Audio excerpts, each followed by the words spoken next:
Hello everybody. We're testing now PetRo 5. In case you remember, we've been demonstrating the cable bolt which attaches here at the top of PetRo 5.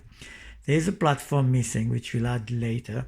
At this stage we're just testing the two arms of the PetRo 5, and what you should think about is that these two arms are going to hug around the telegraph pole before PetRo 5 will climb on top. So we're just testing the motion of the arms, and if done, wouldn't mind pressing the button. It's done. Thank you. Now what you can see now is the two arms getting close to each other. Sorry, and that's what's going to happen.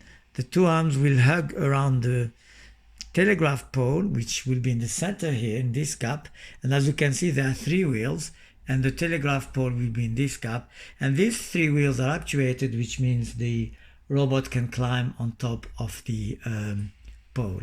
And now we have the opening of the thing, and then if you'd like to hold the robot, I will then move away to show an overview of the whole thing.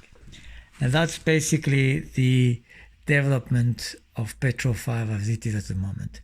Thank you very much.